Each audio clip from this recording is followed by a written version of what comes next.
মা কালকে তো সারাদিন খাওয়া দাওয়া কিছু নেই, না আজকে সুস্বাদু কি বানাচ্ছো তুমি? বন্ধুরা সত্যি কালকে অনেক কষ্ট হয়ে গেছে, অনেক কষ্ট। কাল তো ভোর 4টার সময় উঠেছি, উঠে ঘরে কাজকর্ম করে স্নান টান করে বেরিয়ে গেছি।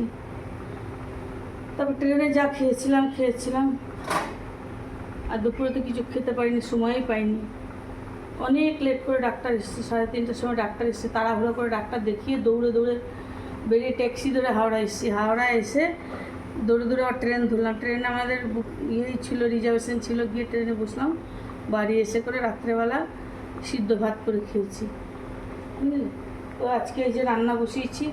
তো আমার তো কাজের মাসি আসছে না এখন।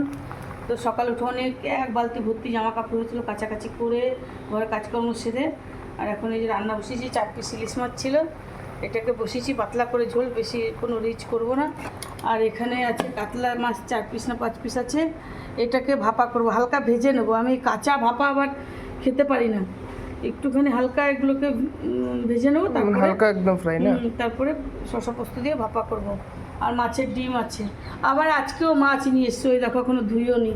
ওগুলো হলো পাথর চাটা মাছ। পাথর চাটা? পাথর চাটা নাকি? হ্যাঁ পাথর চাটা বলে।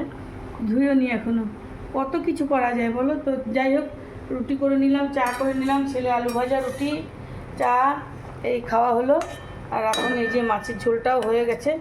বেশি কিছু রিচ করব না, হালকা একদম অল্প তেল মশলায় রান্না করব, বেশি তেল মশলা খাওয়া যাবে না, বুঝলে।